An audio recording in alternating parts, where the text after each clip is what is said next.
ça arrive qu'il y a des fois qu'on vit des situations ou qu'on côtoie des gens qui nous font vivre des choses, ben, tu sais, qu'on vit des choses par rapport à ça, finalement, puis qu'on peut pas changer la situation, mais qu'on est quand même envahi par ça, puis qu'on se sent vraiment impuissant et envahi constamment, puis ça nous pourchasse longtemps, parfois, parce que ça s'est genre, mettons, jamais réglé, ou t'aimerais que ça se règle, l'autre personne n'est pas ouverte à ça, ou... Tu sais, il y a toutes sortes de raisons qui font que parfois on reste un peu pris dans des situations comme ça qui ont quand même un impact assez important sur nous et sur nos réactions d'aujourd'hui. Fait que dans le fond, moi j'ai fait une lecture d'un des romans que j'ai beaucoup aimé. C'est Faire la paix avec soi de Marc Gervais. En fait, là, ça a été vraiment complémentaire à ce que j'ai appris dans ma thérapie de couple finalement, par rapport à ce que je vais vous parler, là, qui est de pardonner, de passer par-dessus son passé. Euh, Puis qui m'a grandement aidé, vraiment de façon majeure à mon développement personnel. Parfait. Donc, je vais continuer, sinon je vais me perdre dans trop d'informations. Fait que c'est ça. Dans le fond, par rapport à la situation que je vivais, la thérapeute, elle m'avait conseillé d'écrire une lettre à l'intention de cette personne-là. Puis dans le fond, d'écrire toutes mes frustrations, puis tout ce que je pense réellement, sans me retenir, puis tu sais, de me défouler, puis d'écrire ce que j'ai à écrire. Puis le but n'étant pas de remettre cette lettre-là à la personne, mais vraiment pas. Cette lettre-là va rester à toi, puis tu as le droit de dire tout ce que tu as envie de dire. Fait que c'est d'écrire tout ce que tu as à dire. Puis finalement, après ça, c'est que tu ranges cette lettre-là, tu sais, mettons dans ta table de chevet.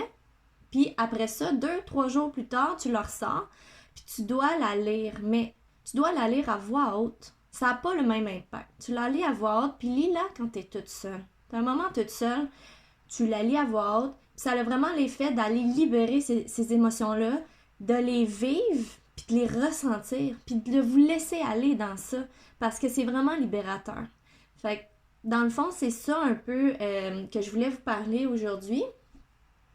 Puis moi, j'ai fait cette expérience-là à 2 reprises, puis ça a fonctionné. Je vous mens pas, ça a fonctionné.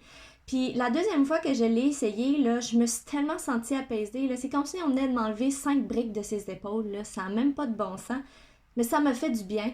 Puis après ça, j'ai dû partager cette expérience-là avec quelqu'un parce que c'était quelqu'un qui me venait en aide.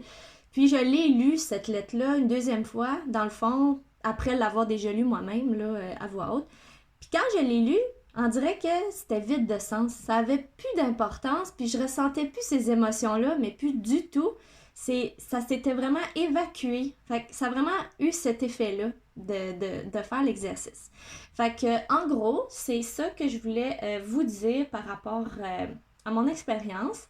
Puis, je trouve ça important aussi de vous parler là, de cet effet-là que j'avais, puis qui est réel en fait dans la vie de tous les jours. Là. Euh, Dans le fond, moi, je m'étais écrit des petits mémos là, parce que je trouve que c'est plus complet dans ce que je veux exprimer. Donc, c'est ça. C'est que moi, je suis quelqu'un à la base qui aime pas la chicane. Puis quand je vis une situation qui me met dans cet état-là, que je suis plus ou moins apte à gérer, je suis du genre à me renfermer. Parce que je veux pas avoir à faire face à cette situation-là qui est beaucoup trop douloureuse pour moi, puis que j'ai l'impression de perdre le contrôle dans tous les sens du terme, que ce soit parce que je me fâche, que ce soit parce que j'ai envie de pleurer, que ce soit parce que peu importe. J'ai tendance, c'est ça, à nier, à les fuir, à pas les accepter, puis c'est ça, d'éviter de les vivre, puis de pas être en mesure finalement avec tout ça, de pas pardonner, d'essayer de faire comme si rien s'était passé, puis de jamais vraiment affronter ça, puis d'accepter que c'est ça, puis d'accepter que ça nous dérange, puis de le vivre, ben ça fait du bien, puis ça te permet réellement d'avancer. C'est sincère. Fait qu'en gros, c'est ça. Puis ça te permet aussi de te pardonner à toi-même. Parfois, on se blâme beaucoup plus qu'on peut penser. Puis on a beaucoup de sentiments de culpabilité. Puis ça, c'est pas nécessaire. On n'a pas besoin de vivre ça. Fait que ça fait du bien, ça permet ça. Puis sinon, ben, je pense que ça ressemble à ça. C'est vraiment le but principal de l'exercice que je voulais vous parler. Puis là, je vais m'aligner sur ma lecture que j'ai faite, qui a été complémentaire à tout ça, où je suis rendue, en fait, dans le processus. Donc, le livre que je vous ai présenté, là, moi, j'ai fini de le lire, là, puis personnellement, là, je me sentais exactement à cet endroit-là. Je me sentais concernée, puis il m'enlève les mots de la bouche. J'ai fini de lire le livre, là, puis j'étais stupéfait, j'étais sans voix. J'étais, ben voyons donc, ces réflexions sont tellement dans mon sens. Fait que pour ceux qui ça va aller en rejoindre, ben, je voulais vous partager, dans le fond, le passage qui est sur l'exercice du pardon. Il va être sur mon blog. Je vais vous mettre le lien plus tard, là, dans le fond, quand je vais faire ma publication, il va avoir le lien. Vous allez pouvoir aller directement lire l'extrait qui explique en gros ce que je vais vous expliquer.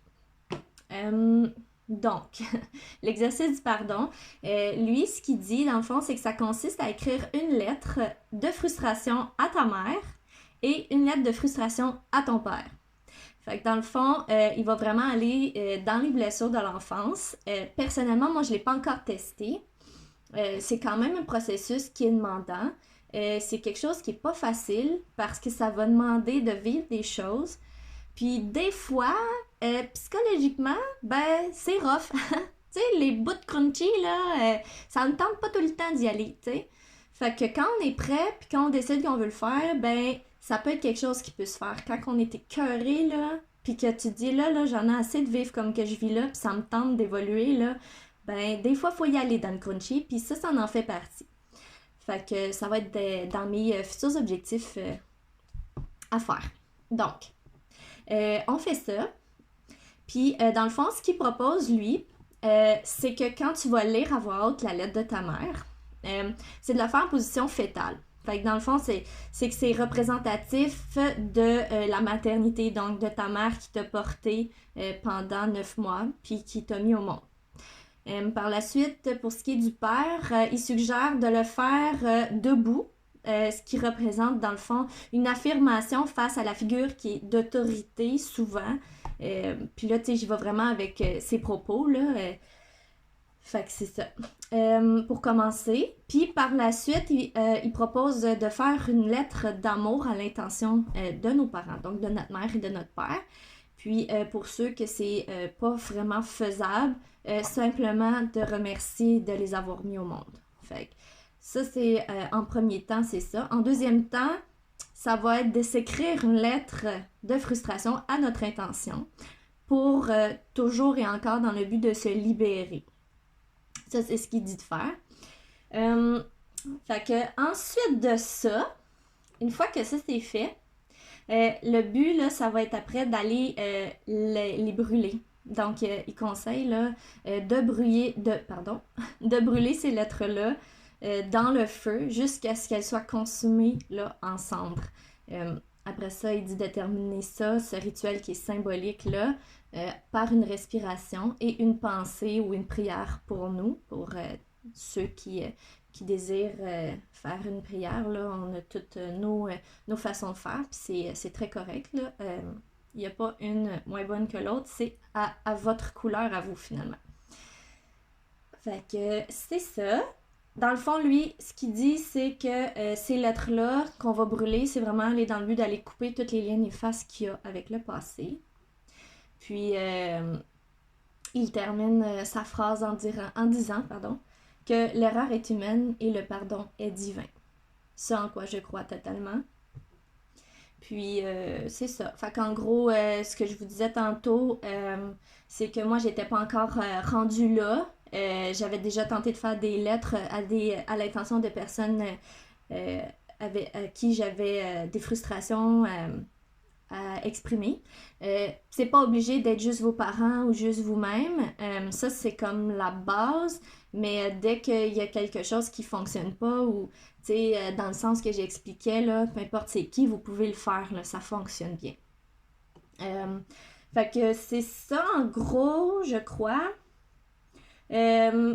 Au début, j'ai expliqué un petit peu, là, c'est ça, quand tu as l'impression que tu n'as pas de contrôle sur une situation ou quelque chose que tu as déjà tenté de régler, que ça s'est pas réglé ou en tout cas pas à ta façon ou tu ressens encore quelque chose par rapport à ça qui est pas réglé en dedans de toi, là, puis que t'as pas l'impression, c'est ça, d'avoir un pouvoir sur une situation qui a pas changé puis que tu peux pas changer, ben ça peut être une bonne façon, un bon moyen d'accepter mieux la situation et de pouvoir avancer puis de faire la paix finalement.